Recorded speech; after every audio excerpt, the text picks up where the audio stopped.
Are you married and turning 65 and wondering about Medicare? Well, here to talk with me about this is J.O. from Maximize Your Medicare. Jay, welcome. Thanks for having me, Bob. Pleasure. So, what does a non-Medicare person need to know about this problem of a married couple, one being Medicare eligible and the other not?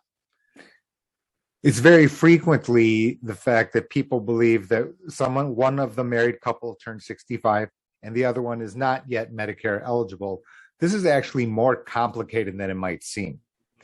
Because while most of the attention goes to figuring out Medicare, avoiding late enrollment penalties, and those types of issues, the reality is it's the pre-Medicare spouse who's actually going to determine a lot of the course moving forward. It can, in fact, change the retirement decision.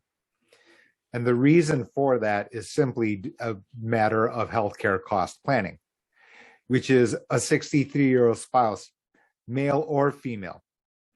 The cost of health insurance for that person, if they need to purchase for themselves, can certainly exceed $1,000 a month.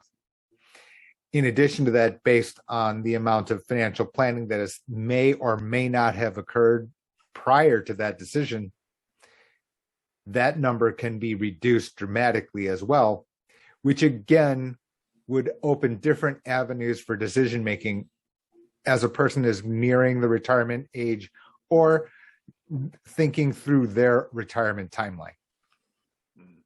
So it seems like there are so many variations on this. It could be that the older spouse had employer-provided health insurance. They turn 65. They go on Medicare. Obviously, their spouse would have to go seek coverage, as you just described. There's also the opposite is true, right, where the younger spouse may have employer-provided health insurance, and then the older person who's now Medicare eligible has to decide whether to stay on the spouse's health plan or go on Medicare. The number of combinations is dizzying indeed, Bob, as you rightly pointed out, which is this is ultimately a math of money exercise, meaning in your example, where the Medicare eligible person is the spouse of a full-time employee at a large employer, they can still delay. Nevertheless, then it becomes a question about how much money that the working spouse, the pre-Medicare person, is being deducted to cover the 65-year-old spouse.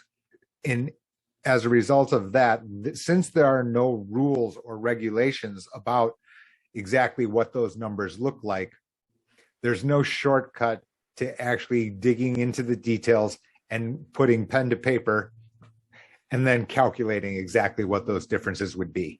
Yeah. So assuming that there is a significant cost difference, does the decision turn solely on which is the less expensive option, or are there other factors to consider?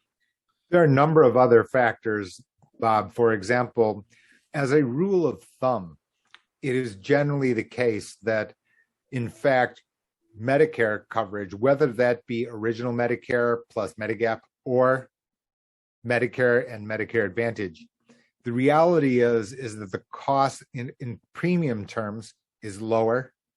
In addition to that, the coverage is superior as a result of access to healthcare providers, out-of-pocket maximum, co-pay deductibles, all superior in general compared to any employer-provided plan, and certainly far superior to the individual market.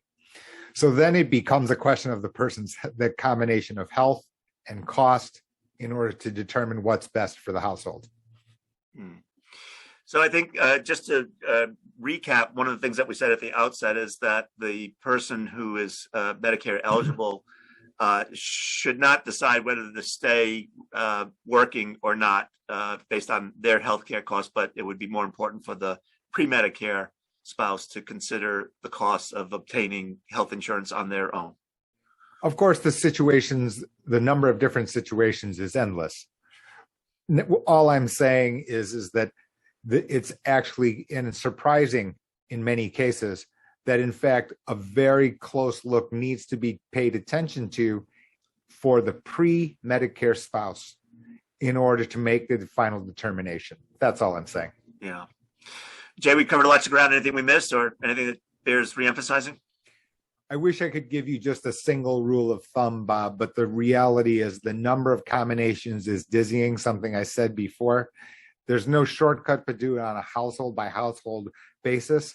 And even then, your individual situation could be very different from your friend, your neighbor, your brother or sister.